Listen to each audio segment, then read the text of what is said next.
Hi, and happy Saturday. It's Valentine's weekend. I hope that you've had an opportunity to do something fun. If you are able to join me right now, you might be taking it easy on this Saturday night. I know I am. I had a pretty busy day and I sometimes burn out a little quickly, and today I did, so here I am. I thought, one of the goals for Love Weekend is to share and send a lot of love, and I wanted to do that today in person and live. I wanted to kind of talk about some of the tips that I have for this particular diagnosis. Being diagnosed with a brain tumor is never an easy path to walk. It's scary. It's got a lot of unknowns. It affects a lot of people. And so someone who has been going through it now for, gosh, 8 years, and really do feel I have a good handle on it. I wanted to just share some tips and send some love your way if you're listening. So remember that your progress is your progress. From the minute you get diagnosed to the minute you maybe have a craniotomy and all the years that will come after and all the treatments that might be a part of the journey, this is your process. This is only yours. And although you can have support and love from other people, and you most definitely should, your progress is your progress, and you can't compare yours to mine, and I can't compare mine to others. Although it's great that we can help one another and learn from one another, our individual journeys are always going to be very, very different. No one human is the same. Some people bounce back right away. Others have a lot more struggle. And then, sometimes struggle turns into triumph, and sometimes instant triumph actually leads to more struggle. So you're never really in the clear as much as you're always going to be managing this. So just keep that in mind, that your progress is your progress.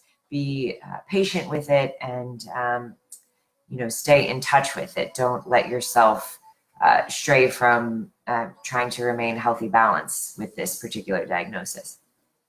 As far as some tips, first and foremost, never give up on yourself. I think it's really easy to just throw our hands up in the air and be like, oh, I can't deal with this anymore. Life is sucking. Why me? I always say, why not you? Why would it be someone else? It can be heavy-hearted to think like, I'm a good person. I work hard. I have so much to give. I have, children to raise and family to manage. I don't have time for this sickness. I get it. I totally get it. But you can't give up on yourself. You can't quit fighting. You really do have to make yourself a priority and move forward when you do get this diagnosis. So I hope that all of you have and do. And if you ever need any help, please holler at me. That really goes into my next tip, which is ask for help. And sometimes it's hard to ask for help with people that we know, because we either don't want to share too much information with them because we don't want to worry them, or it's just too emotional. We know we really need to kind of figure it out with ourselves. If that's the case, find a friend, find a coworker, call on someone like me, do whatever you need to do to get the help that you need to process this. Because although a lot of it you will have to deal with yourself and only you can manage, there's a lot that you're really going to want a partner in crime with. And asking for help really is a piece of that. So just keep in mind, and don't be shy to ask for help, because there are people out there and you're going to need their ears and their support, and, possibly even just them in your corner trying to maybe do some work for you in order to make it all happen.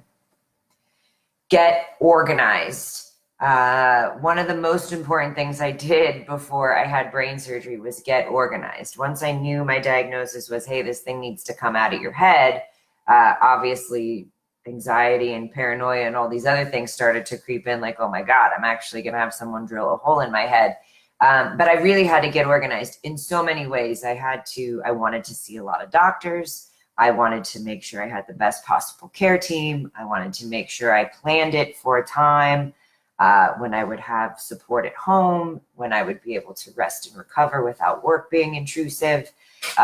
Really, wanted to have the pajamas and the pillows and the blankets and kind of everything that I would need to successfully survive a craniotomy, so that I could go into it feeling like, hey, I'm prepared, I'm organized, I can just know that I can have the surgery, come home, and kind of sit back and let my wishes roll out. So whatever you do in any step of the way, get organized, have rides to your doctors, have support systems. If you're having surgery, have, you know, the things that you're going to need when you return home already prepared. So you don't have to do laundry. You don't have to manage the children, whatever it is.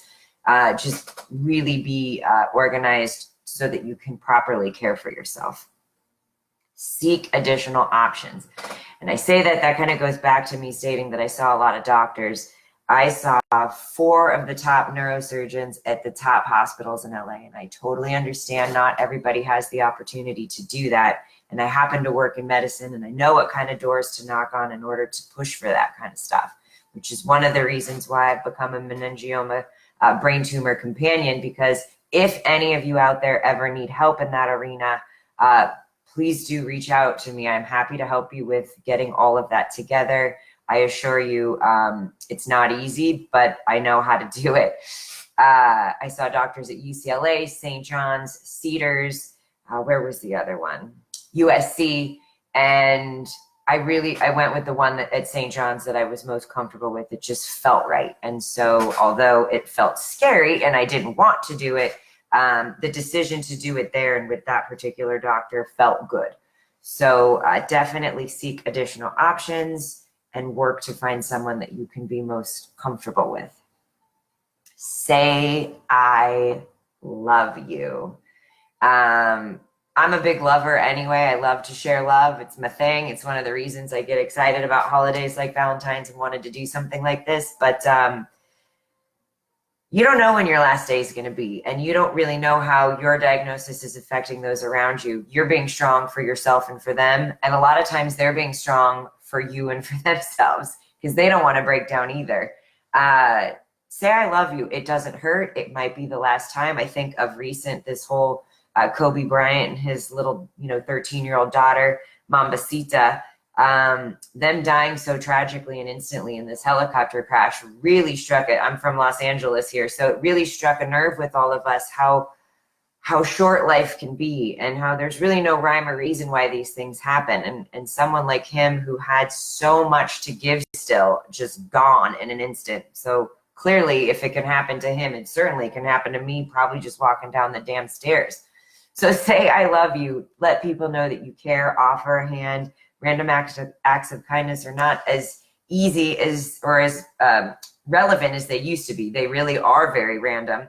But put it out there. I think it will certainly help you feel better about the day. Always come up for air.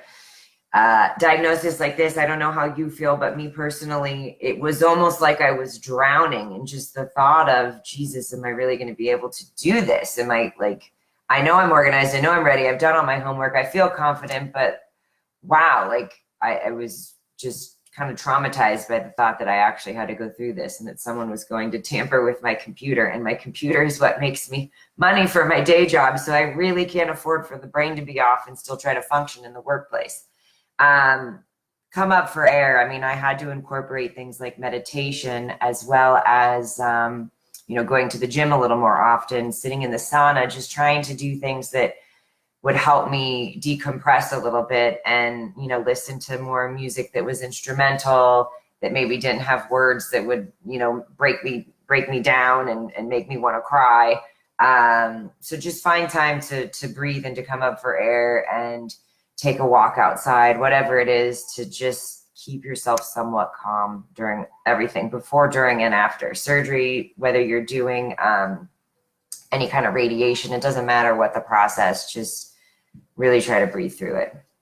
Be a patient. I can't tell you how often I deal with patients who really are out of control. They're scared, they're worried. I get it. You're emotional, you have anxiety, you might be depressed, you might feel like this is the end of the road. And in some circumstances, it very well might be the end of the road. We don't know. Nobody knows when their last breath is actually going to happen. And being an asshole of a patient by any means isn't going to help make the process easier. So as someone who deals with patients in their day job, be a patient. I know I strive to be one of my own. It's okay to ask a lot of questions. It's okay to be scared. It's okay to demand answers in many ways if things don't go as you assumed they would. But really do try to be patient. Providers do the best they can. They really do have the most knowledge. Taking their advice is always a good choice. But, you know, again, do it with providers that you feel most comfortable with. Cry and cry and cry some more.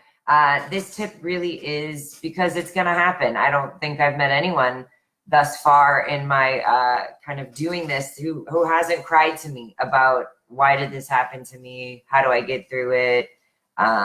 Will this anxiety ever go away? Will I ever, you know, sleep peacefully at night? Is my family always going to worry about me? I mean, there's just so many things that bring emotion to the table.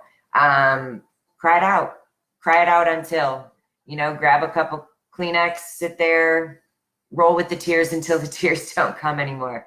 Don't let it derail your day. Don't let it ruin your day. Don't let it consume your life. I don't think that it's worth it to allow yourself to be in tears for so long that they become unproductive. But I think when they really have a presence and a meaning and you just need to get them out, you just got to get them out. And that's okay. Respect that others around you are not going to understand your circumstance. I've probably said this in some of my other videos. I know I say it to a lot of people who do call on me for some support. People don't understand, and that's okay. You can talk to your husband till he's blue in the face, and he's going to be compassionate and want to hug you and maybe support you, but he doesn't get it. And if you look well, he's probably going to expect you to be and feel well. Your friends, your family, your parents, whatever, it's all kind of the same. We put on the face, right? We're strong, we're recovered, we're moving forward, and others just expect that we're back to normal. And sometimes inside we're not. But that's for us to know and understand. It really isn't for them to know and understand. And if they want to inquire and you want to try to explain, I totally encourage that. But at the end of the day, trying to tell someone like, well, you don't understand what I've been through. Well, they don't, because they haven't. And there's probably a lot in their brain and their ticker that they've gone through that you're never going to understand. And you don't know what that is. It could be anything. So your journey really is your journey, and others will lend a hand and help and be compassionate. And you can call on them and expect certain things from them, but don't expect them to always get it. If you have hugs and support, that should be enough. The processing of all of the actual stuff that comes from the diagnosis, that's all you. Lastly, and this sometimes sounds a little bit morbid, there's no guarantee in life. Just accept it.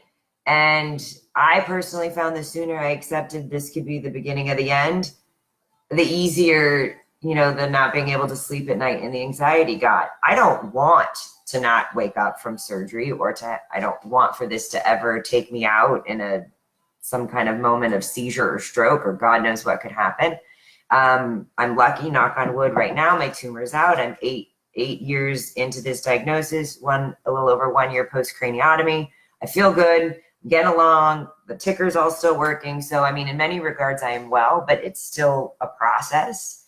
I still think about it all the time. It still comes up in conversation. I still wonder if it's growing back. I'll find out this April. So that's a little nervous, knowing I have to go back in April to have an MRI to see if, you know, about 1.5 years post, what the status is. But there's no guarantee in life. This could come back. It could grow 10 times faster. It could take me out in 12 months. I don't know. I don't want for this to ever be the reason, you know, my life comes to a racing halt, but I do know that it's possible. So, that might be a harder tip for people to kind of deal with, but I think that, you know, life is a gift, and it's, not guaranteed. And all we have is this moment, and we have to make the best of it. So for me, in this moment, I wanted to do this video. I wanted to send some love to anyone who might be listening, who could use a hug or a heart sent their way today. Yeah, I mean, these are some tips, and I know there's no guarantee that I'll have it tomorrow, but in this moment, I have it today. And today was great. And I had a really wonderful day with the love of my life, who I've spent almost 20 years with. And he's out right now at a game, and I had some quiet time, and I wanted to spend a little bit of my evening with whoever out there might see this. So sorry to meet you this way. Sorry to know that the reason you're probably listening to this video is because the one thing that we know for sure we have in common is the diagnosis of a brain tumor.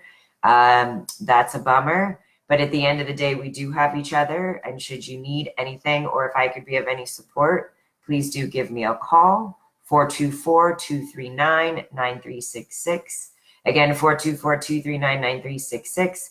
You can hang out with me on my Facebook page. You can also visit me at meningiomacompanion.com.